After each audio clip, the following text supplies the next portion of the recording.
അതുകൊണ്ട് ഖത്തറിന്റെ ദോഹയിൽ ആ സമ്മേളനം നടക്കാനുള്ള ഒരുക്കങ്ങൾ നടന്നുകൊണ്ടിരിക്കുകയാണ്.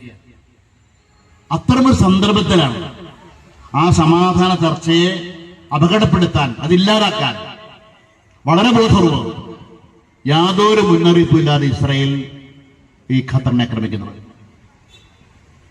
ഇത് വല്ലാത്ത ലോകം മുഴുവൻ ഞെട്ടിപ്പോയ സംഭവമാണ്. ഒരു രാജ്യവും ഇസ്രായേലിനെ പിന്തുണയ്ക്കാനുണ്ടായില്ല. എല്ലാ രാജ്യങ്ങളും ഇതിനെ അപലപിച്ചു. ഒരിക്കലും അംഗീകരിക്കാനാവാത്ത കുറ്റകൃത്യമെന്നാണ് ലോകത്തിലെ പല രാജ്യങ്ങളും അതിൽ വിശേഷിപ്പിച്ചിട്ടുണ്ട്. അറേബ്യൻ രാജ്യങ്ങൾ മാത്രമല്ല, ജർമ്മനി, ഫ്രാൻസ്, ഇറ്റലി ഉള്ള യൂറോപ്യൻ രാജ്യങ്ങൾ രംഗത്ത് വന്നു.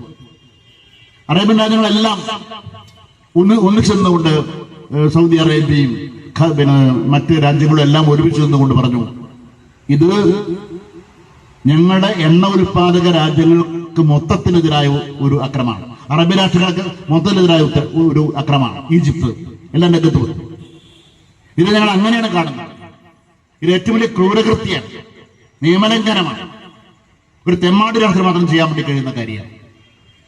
UN ജനറൽ സെക്രട്ടറി പറയുന്നത് ഇത് എല്ലാ അന്താരാഷ്ട്ര നിയമങ്ങളിലും ലംഘനമാണ്. ഇത് ഭാവിയിൽ ആകെ അസ്വസ്ഥതപ്പെടുത്താൻ മാത്രമേ ലോകയുദ്ധം ഉണ്ടാകാൻ മാത്രമേ സഹായകമാവൂ. അതുകൊണ്ട് തെറ്റായ കാര്യമാണ്. UN ജനറൽ സെക്രട്ടറിയുടെ ശക്തമായ അപലപനമുണ്ടായി. ലോകമാകെ അപലപിച്ച ഒരു തെമ്മാടിത്തം നടപടി, മധ്യസ്ഥതയ്ക്ക് വേണ്ടി തയ്യാറായ രാജ്യത്തിന് നേരെ ആ മധ്യസ്ഥത നടക്കാതിരിക്കാൻ ഇനിയും തങ്ങൾ ആഗ്രഹിക്കുന്ന കൂട്ടക്കൊല തുടരാൻ ഇസ്രായേൽ നടത്തിയ ഒരു ചതിയൻ അക്രമമായിരുന്നു. അമേരിക്ക പോലും അതിനെ പിന്തുണച്ചില്ല.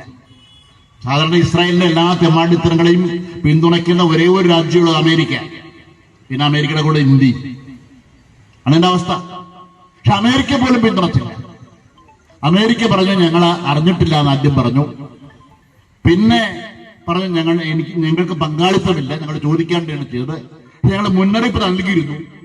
ആ മുന്നറിയിപ്പ് ഞങ്ങള് ഖത്തറിനെ അറിയിച്ചു. പക്ഷെ മുന്നറിയിപ്പ് കിട്ടുന്നതിന് മുമ്പ് അക്രമം കഴിഞ്ഞു എന്നും പണ്ട് ഒരു ഉളന്ന മറുപടി അല്ലാതെ. എന്നാൽ തങ്ങളുടെ കൂടെ നിൽക്കുന്ന രാജ്യത്തിലേക്ക് ഇസ്രായേൽ ചെയ്ത് തെറ്റാണെന്ന് പറയണ്ടേ അമേരിക്ക? ഞങ്ങൾ ഇതിന്റെ കൂടെ ഇല്ല എന്ന് പറയണ്ടേ? ഒരു രൂക്ഷമായ പ്രതികരണമില്ല. ഇതൊരു നിയമലംഘനാണ്, ശരിയായില്ല എന്നും പണ്ടുള്ള ഉളന്ന മറുപടി, ഒരു ഉളന്ന നിലപാടാണ് അമേരിക്ക സ്വീകരിച്ചത്. അമേരിക്കയുടെ ഈ നിലപാട് പോലും സത്യസന്ധമല്ല. കാരണം ഖത്തറിൽ അമേരിക്കയ്ക്ക് സൈനിക താവളം ഉള്ളതാണ്. ഖത്തറിന്റെ ആകാശത്തൂടെ വേണം ഇങ്ങോട്ട് പോവാൻ. അപ്പൊ ഖത്തറിലുള്ള ആ സൈനിക താവളത്തിന്റെ മീതെ പറക്കുന്ന വിമാനത്തെ കാണാതിരിക്കില്ല അമേരിക്ക. അതിനു നേരെ എവിടുന്ന് വിമാനം ഉയർന്നു വന്നാലും അത് അപ്പം മനസ്സിലാക്കാനുള്ള കഴിവ് അമേരിക്കയ്ക്ക് ഉണ്ട്. അതുകൊണ്ട് ഖത്തറിന് നേരെ നടക്കുന്ന അക്രമത്തെക്കുറിച്ച് ഞങ്ങൾ അറിഞ്ഞില്ല, ഞാൻ കിട്ടിയ വിവരം വൈകിപ്പോയി, അറിയിപ്പോഴേ അക്രമം കഴിഞ്ഞു പോയി എന്നൊക്കെ പറയുന്നത് ശുദ്ധ നുണയാണ്.